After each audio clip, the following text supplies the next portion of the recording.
Oke teman-teman, di video ini kita bakal ngebahas elastisitas permintaan. Di video sebelumnya, buat teman-teman yang belum nonton, kita udah upload video tentang kurva dan fungsi permintaan. Dan coba kita ingat-ingat terlebih dahulu ya. Jadi buat teman-teman pasti ingat ya, apa sih bunyi dari hukum permintaan? Itu ketika harga dia itu naik, maka demand atau permintaan bakal turun. Begitu pula sebaliknya ya, kalau misalkan harga dia itu turun, maka demandnya bakal naik. Nah ini konsep dasar yang teman-teman perlu ketahui, yaitu mengenai hukum permintaan. Dan kemarin kita juga udah ngebahas kurva. Jadi kalau misalkan ada pergerakan dan ada pergeseran kurva.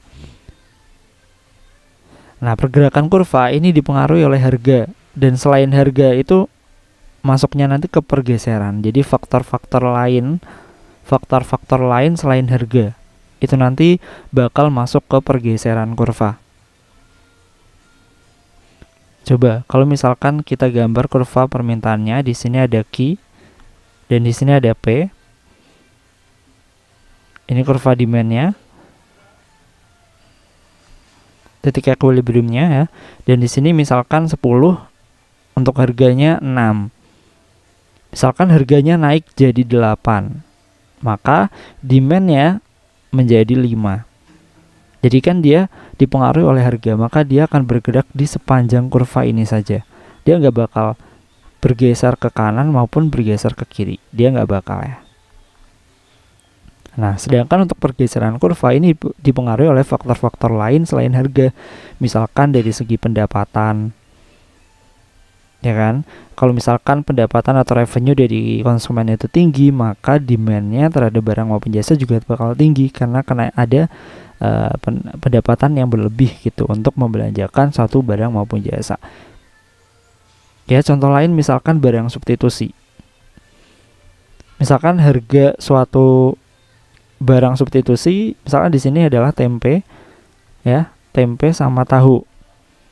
Ketika harga tempe itu naik, maka demand si tempe itu bakal turun kan, maka dia harus, atau si konsumen itu harus mencari barang pengganti dari si tempe, yaitu tahu. Akhirnya tahu ini bakal naik demandnya,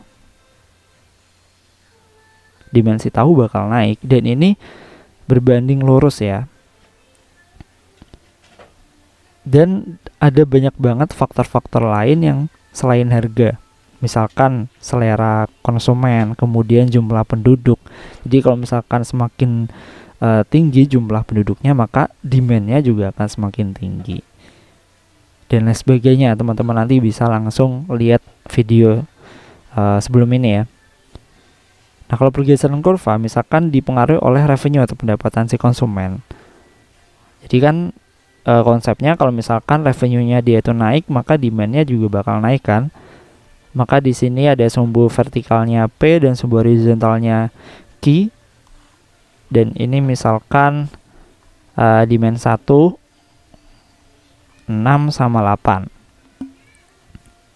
Nah, ini yang pertama nih. Kalau misalkan dipengaruhi oleh pendapatan ya, pendapatannya, maka jumlah barang yang diminta oleh konsumen itu bakal tinggi ya, bakal lebih banyak lagi, maka dia bakal bergeser ke kanan karena pendapatan atau revenue dari konsumen itu naik. Nah, jadinya seperti ini. Misalkan di sini ada 9, harganya jadi 9 dan yang diminta 8. Gitu ya. Ini demand yang kedua. Nah, dia bisa nggak sih kalau bergeser ke kiri? Jadi kan kalau bergeser ke kanan, dia berarti demandnya kan naik ya.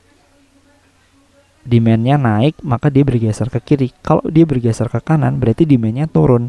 Nah, ini dipengaruhi oleh apa? Dipengaruhi oleh apa? Ya, dipengaruhi oleh misalkan barang komplementer. Ya kan, kalau barang komplementer, misalkan di sini ada bensin sama mobil. Misalkan pemerintah udah nggak lagi untuk mensubsidi bensin nih, akhirnya permintaan akan mobil juga bakal turun. Udahlah, nggak usah pakai mobil, pakai angkot aja lebih murah gitu kan. Jadi demand akan mobil turun karena harga si bensinnya naik. Sesuai dengan hukum permintaan ya, ketika harga itu naik maka demandnya bakal turun, maka dia bakal bergeser ke kiri. gitu. Nah, untuk lebih jelasnya teman-teman nanti bisa langsung ngelihat ya video sebelum ini.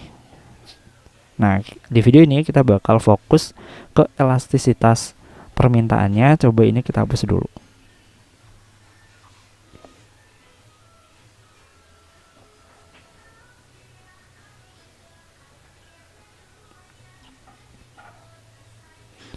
Nah, apa sih yang dimaksud dengan elastisitas permintaan? Nah, teman-teman pasti udah tahu ya.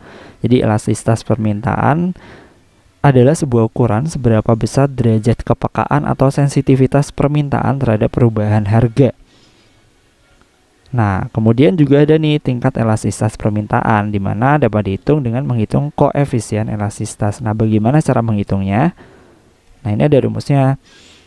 Jadi ED ini adalah elastisitas demand sama dengan delta Q. Delta Q adalah perubahan jumlah barangnya dibagi dengan delta P perubahan harga dikali dengan P1 atau harga awal dan Q1 atau jumlah barang awalnya.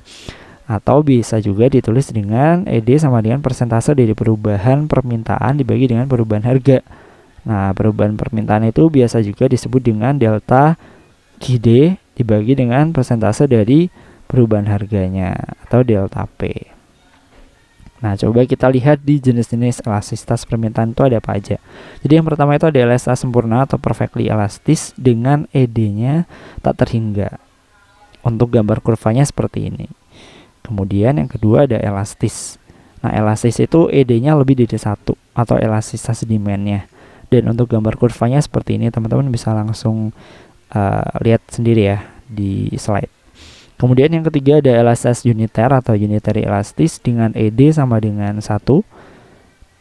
Yang keempat ada inelastis, ED kurang dari 1. Dan yang kelima ada inelastis sempurna atau perfectly inelastis. ED-nya sama dengan 0.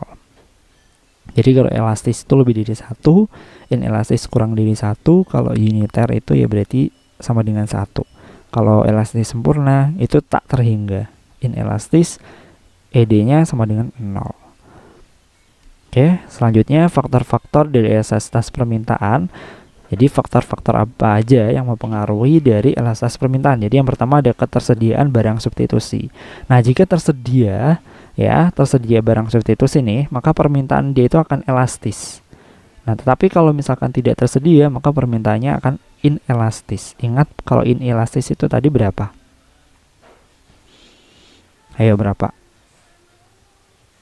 Inelastis itu berarti ED-nya kurang dari 1 ya. Nah, hal ini berkaitan dengan kemampuan konsumen dalam mengalihkan si pembelinya. Kemudian yang kedua ada porsi pendapatan. Nah, jika menghabiskan sebagian besar dari pendapatan, maka permintaan dia itu akan elastis. Jika menghabiskan sedikit pendapatan, maka permintaan itu akan inelastis. Makin besar porsi pengeluaran untuk suatu barang, maka akan makin mempengaruhi permintaannya. Nah, contoh dari porsi pendapatan misalkan dari belanja sehari-hari, misalkan dari masak gitu ya. Nah, itu belanja bahan-bahan kebutuhan sehari-hari itu masuk ke dalam elastis. Kemudian yang ketiga ada intensitas kebutuhan barang. Nah, jika kebutuhan sekunder dan tersier itu masuk ke dalam permintaan yang elastis. Sedangkan untuk kebutuhan primer atau pokok masuk ke permintaan inelastis. Nah, jadi contohnya apabila harga beras itu naik, maka permintaan akan tetap sama karena merupakan kebutuhan pokok sehari-hari. Jadi ini kan emang beras ya. Kan di dalam teori hukum permintaan, kalau ketika harga itu naik maka demand-nya bakal turun kan. Nah, tetapi harga beras ini kan masuk ke dalam kebutuhan pokok sehari-hari. Jadi walaupun si harganya itu naik, maka demand-nya itu bakal tetap aja. Dan yang keempat ada keragaman fungsi barang. Nah, jika banyak fungsi, maka permintaannya bakal elastis. Ketika sedikit fungsi, maka permintaannya inelastis. Nah, makin banyak fungsi barang, maka makin banyak kegiatan yang bergantung pada barang itu. dan makin mempengaruhi dari segi demand-nya atau permintaannya. Nah, itulah pembahasan mengenai elastisitas permintaan. Jadi mungkin buat teman-teman yang masih bingung bisa diulangi lagi ya videonya.